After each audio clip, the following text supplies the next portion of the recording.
నమస్తే, నేను గాజులపల్లి అభినయ్, ది ప్రొద్దుటూరు ఆర్యవైశ్య యోజన సమాఖ్య ప్రెసిడెంట్. ఈరోజు నేను మీ ముందరికి ఒక చిన్న ప్రోడక్ట్ ని తీసుకొని వచ్చినాను. మాటకే చిన్న ప్రోడక్ట్ అది, కానీ దానివల్ల చాలా ఉపయోగాలు ఉన్నాయండి.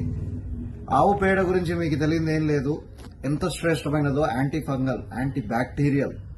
అలాంటి ఆవు పేడతో ఈసారి రాఖీ పండుగని మనం సెలబ్రేట్ చేసుకున్నాం. ఎట్లా? ఇంటి ముందర అలికి కాదు, చేతికి ఆవు పేడతో చేసిన రాఖీలు కట్టుకొని. ఎంతో శ్రేష్టమైనది స్వచ్ఛమైన ఆవు పేడతో చేసిన రాఖీలు ఇవి. పండగ అయిపోయిన తర్వాత ఏవైతే మనం ప్లాస్టిక్ రాఖీల్ని చేసుకుంటామో అవి డిస్పోజ్ చేసి భూమికి భారంగా మారుతాయి. కానీ ఇది మట్టిలో కలిసిపోతుంది. మీ ఇంట్లో ఉండే పూల కుండీలలో కానీ లేదా గార్డెన్లో కానీ వేయడం వల్ల ఏమవుతుందంటే ఎరువులాగా కూడా పనిచేస్తుంది.